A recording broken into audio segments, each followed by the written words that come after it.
नमस्कार, मैं इस वक्त औरंगाबाद ज़िले के MIM कार्यालय में हूं। जैसा कि आप जानते हैं कि बिहार में राजनीतिक हलचल बदल चुकी है और नीतीश कुमार एक बार फिर से पलटी मार चुके हैं। जो कि कहते थे कि हम मिट्टी में मिल जाएंगे, मर जाएंगे, लेकिन हम फिर पुनः बीजेपी में नहीं जाएंगे।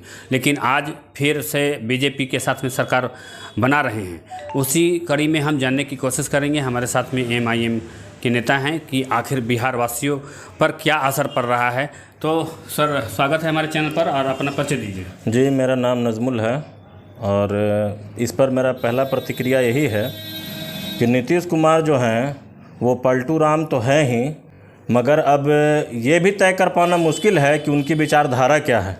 कभी वो समाजवाद की विचारधारा की तरफ जाते हैं, कभी वो भाजपा की तरफ जाते हैं, कभी वो RSS पर बैन लगाने की बात करते हैं और कभी उन्हीं के सहयोगी के साथ जाके सरकार बना लेते हैं। तो ये बिहार की जनता को तय करना होगा कि नीतीश कुमार क्या हैं। सबसे बड़ी बात है कि ये जो पलटी मारे हैं ये पूरे बिहार के आवाम को धोखा दिया है इन्होंने।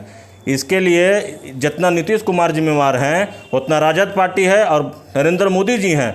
ये तीनों को बिहार की जनता से माफ़ी मांगना चाहिए।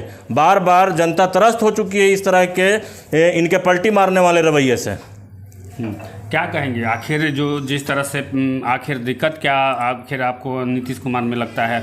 जिस तरह से इतना दिनों तक जो सरकार चली, फिर उधर से इधर आए, फिर उधर चले गए। तो नीतीश कुमार जो हैं जब पलटी मारते हैं तब यही बोलते हैं कि हमको काम करने नहीं दिया जा रहा था।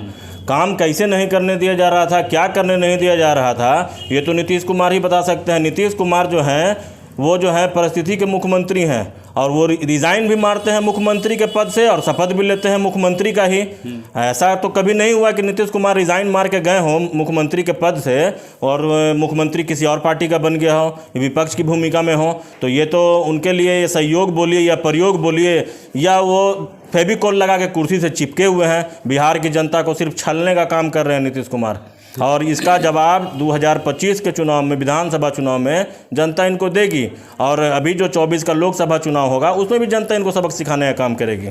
ऐसे में आपको क्या लगता है कि जो जनताओं पर क्या असर पड़ रहा है? बिहार का क्या विकास हो पाएगा? बिहार का विकास में ये बाधा न बन जा रहा है? बार बार जब सरकार गिरती है और चेंज होती है, मंत्रिमंडल चेंज होता है, पूरा बिहार का सिस्टम फिर से नए मंत्रालय आ जाते हैं, नए मंत्री बन जाते हैं, नया पदाधिकारी आएंगे तो काम में तो बाधा आएगी ही। तो कहाँ विकास हो रहा है? नीतीश कुमार 15 साल पहले जब मुख्यमंत्री बने थे तो उस समय का जो बिहार का डेवलपमेंट का काम हुआ था, इधर तो ये 2 टर्म से बिहार में कोई तरक्की का काम, कोई विकास का काम हो ही नहीं रहा है और ये सिर्फ तोड़ने और फोड़ने की राजनीति कर रहे हैं नीतीश कुमार। क्या कहेंगे नीतीश कुमार को आप? नीतीश कुमार और तेजस्वी यादव जी दोनों को ये समझना होगा कि नीतीश कुमार कल की क्या गारंटी है। कल फिर वो चले आएंगे राजद में तो फिर राजद अपने आप पास बुला लेगा, फिर उनको भी कुर्सी चाहिए।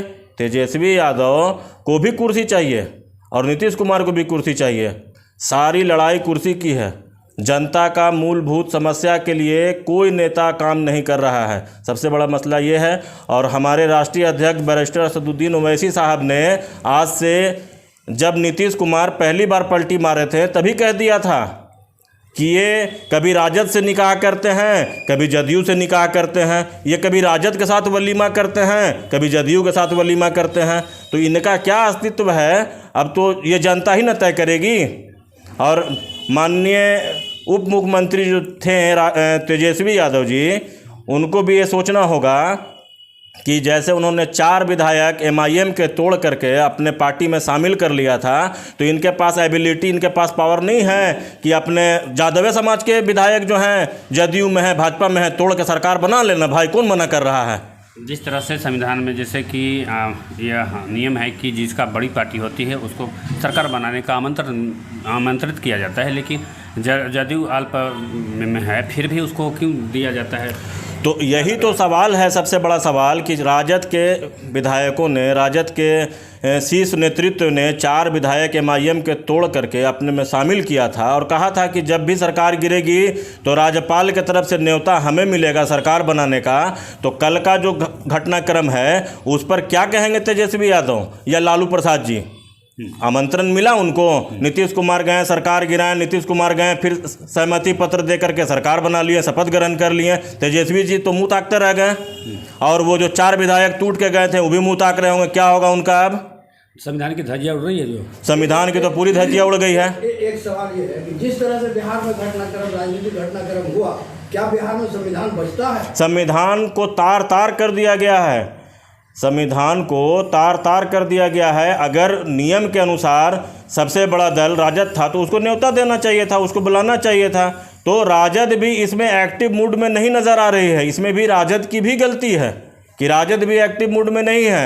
अब राजद क्या करेगी नहीं करेगी वो उसका इंटरनली मामला है, मगर जहाँ तक संविधान का मामला आता है तो उनको, राज्यपाल को, सबसे बड़ा दल होने के नाते तेजस्वी यादव को बुलाना चाहिए था। मगर ये तो हमने अभी तक देखा नहीं। कल नीतीश कुमार जी को बुलाया गया, नीतीश कुमार जी गए, रिजाइन दिए, फिर सहमति पत्र देके आपको जो है शपथ ग्रहण कर लिए। और एक विचारधारा और नज़र आई हमको कल कि एक भी मंत्रिमंडल में मुस्लिम नेता का नाम नहीं था। जो बिहार में कल जो नया सरकार का गठन हुआ है, एक भी मुसलमान लीडर का नाम उसमें नहीं दिया गया है। तो मैं कहना चाहता हूँ कि ये जो है मुस्लिम मुक्त मंत्रिमंडल है और सरकार जो है बिहार की मुस्लिम मुक्त है। क्या कहेंगे जनताओं से आप? जनताओं से, बिहार की जनता से यही अपील है कि आप अपने भविष्य को देखिए और समझिए कि ये सारी सेकुलर जमात, कोई भी जमात जो है, राजद हो, कांग्रेस हो, जदयू हो, भाजपा हो, सारे लोग ने सिर्फ और सिर्फ बिहार के अवाम को छलने का काम किया है।